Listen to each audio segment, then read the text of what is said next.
This is episode 76 of Zen and the Art of Real Estate Investing with my guest, Liz Faircloth. Liz is the co-founder and a board member at DeRosa Group and the co-founder of the Real Estate InvestHER community. They provide an intimate global platform where women cultivate deeper connections while creating generational wealth.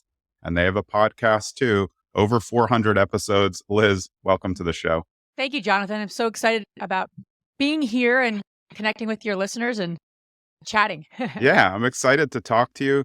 And let's actually start with how you started. I think that somebody just handed you Rich Dad, Poor Dad. It was maybe your brother-in-law, and that's what started your journey. Tell us about that. Yeah, sure. So I was getting my degree in social work. I wanted to be a therapist. I wanted to open my own practice. So I was getting my master's in social work.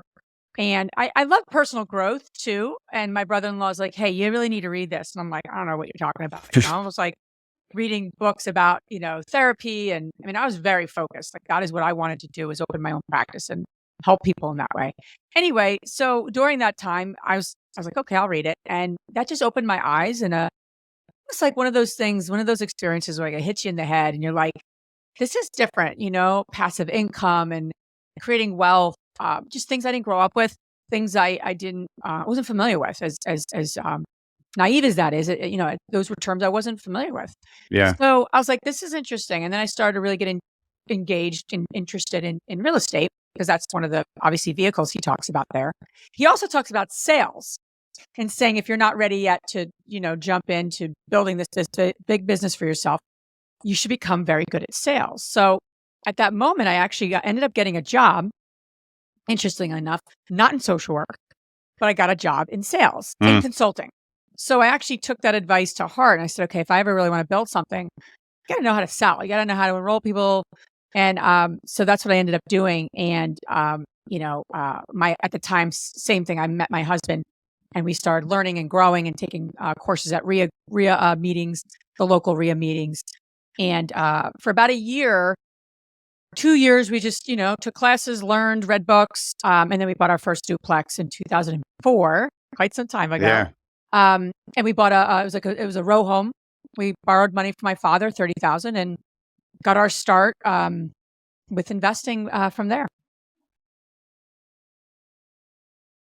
What took you from that? Obviously, you got the bug, you got the first property. What kept you guys going? I know you were going to a lot of RIAs, and then you started holding your own meetings, and that helped you meet more people, which really probably was the path to where you are now with the investor community. Well, it was funny, right? Because right around the time we moved to New Jersey, we got married. It was 2005 is when my husband and I, and we bought that property, by the way, as boyfriend and girlfriend, which is even funnier. We weren't even engaged. We weren't even married. So I'm like, oh, yeah. But we're stuck. We got the property is like the tie. I always joke with Matt. I said, honey, you and I cannot get divorced because we are so entangled in so much now, joke, but got to keep growing together. That's another topic.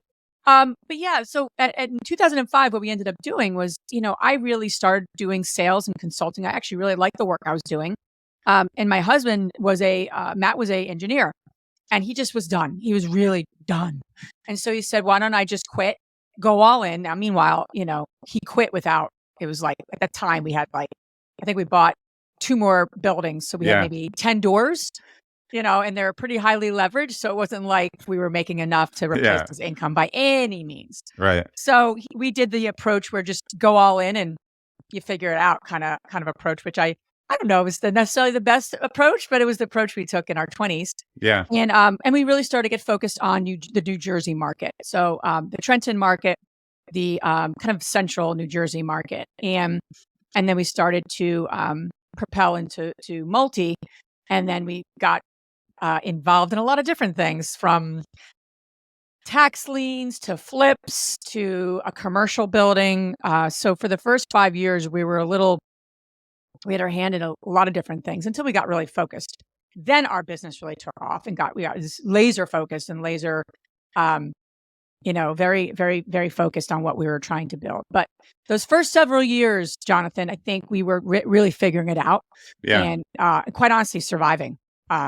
We were not thriving, but we were surviving, and we were just kind of testing different things. And then we really got focused on buying multis dilapidated multis, value add multis with equity partners. And that's really how we built our business with 400 investors. Yeah. Do you think kind of the early diversification or trying things out, was that a pro or a con, at least if you were advising somebody else now? Like if they're, that there's a lot of different asset classes in there that it's Sure. hard to become an expert, but you are Yeah. saying like you learned a lot from it, and none were a complete disaster. So that's a plus, of course. Yeah. I would say, I always say that the power, I think, in anything is focus. But sometimes you don't know what to focus on. And you also have to think about yourselves. Like, I know for me and Matt, we have this drive for quick start. We've taken a lot of different assessment tools. And one assessment I would really recommend your listeners to take. I mean, we hear about behavioral assessments, but the Colby is a very powerful tool. It actually measures instinct Mhm. and how we actually execute things, not just what our behavior is. And him and I are both very high on the factor called quick start. So we like to start stuff. We're quick Yeah. starters, right? So that would make sense, right? In our first few years, we're starting all these things, but not really maximizing any of them. Multifamily was the one that we were getting some success with. But yeah, in those early years, we bought a commercial building, Jonathan, and then the market crashed. And we didn't have a tenant for a 10,000 square foot building. Yeah. So it was a big arbitrage on our back. We ended up splitting up the building into small office space and making lemonade out of lemons. But, we just sold that building a month ago. We ended up profiting about close to $200K, but we didn't make any cash flow for 15 years. Yeah. Right. Yeah. So, I think I think trying different things is very important. And then once you find that asset class, and it's not just finding the asset class that makes sense for you, it's got to align with the market. It's got to align with what's happening in the economy. I mean, I say I want to flip homes and create tiny homes in my community. There might not be any need for that though, right? So, Right. and I don't think I got that, Jonathan, when we started. It was more about running cash flow and saying this is a good asset because it's a good asset in other places, and not doing the true market analysis to say, what will the market bear here? What does the market need here? Who's my customer? Yeah. We didn't think that way. What's the business plan? We didn't think that way. And that would have prevented a lot of dabbling and being more, because if you're doing 5 things and you're actually very focused with a business plan, well, then Godspeed. But that's usually not the case, right? Yeah. You're dabbling and trying to figure it out.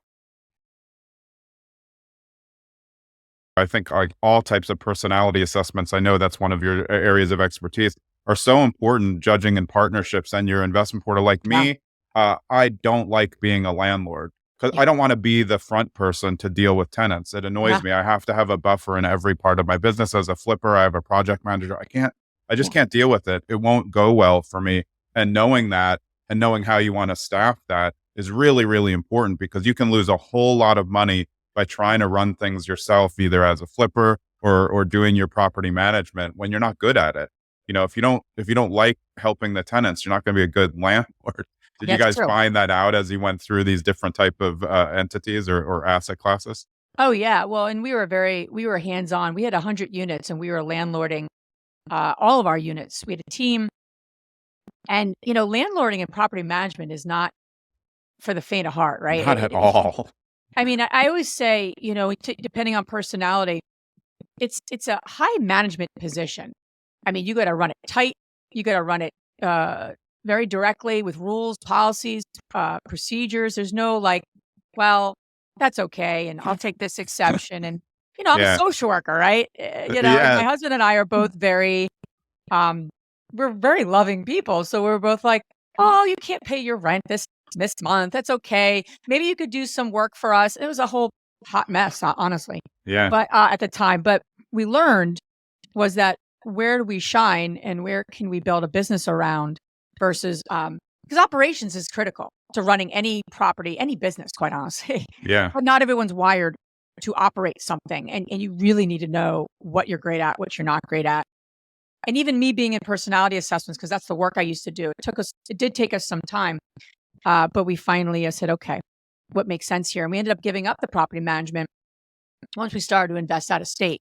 So we always invested within 30 minutes, and we said, how do we expand? And at the time, I remember disagreeing with Matt because we ended up buying a property an hour and a half away from our house. It was in Lancaster.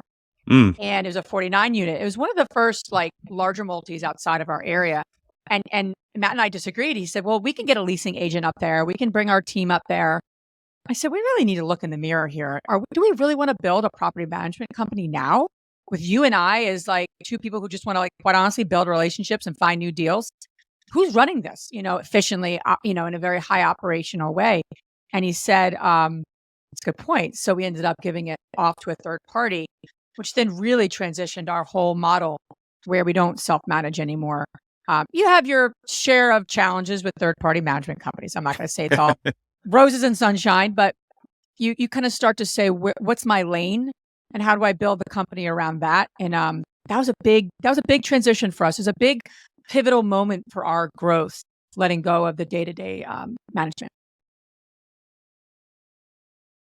And then how did you decide like, hey, let's start this community for female investors to really empower them?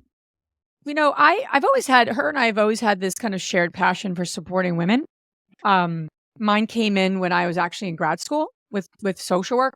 I created a business plan, put it on the shelf for 20 years, but I created a business plan that was to help women that had some sort of mental illness. But I had this vision of creating a community center where women can come, support each other, get into a group, talk, similar to what we're doing now, but they don't have any mental illness. It's more of a financially, savvy woman who wants to grow her wealth, but same concept. And Najessa had her own kind of shared passion for it. So when we came together, we were partnered on a few deals. And so we said, let's start a mastermind. Let's start a women's mastermind. And so we did that for free on Skype before Zoom, dating myself. But we brought like 6 or 7 women together and we would meet every month and connect with each other, help each other, support each other. And then we'd still get together and go, wouldn't it be cool to have this for other women? And, we go to conferences, this is 5 years ago, right? We go to conferences, we go to events. It just always seemed like there was like 10% women. No woman was keynoting, speaking.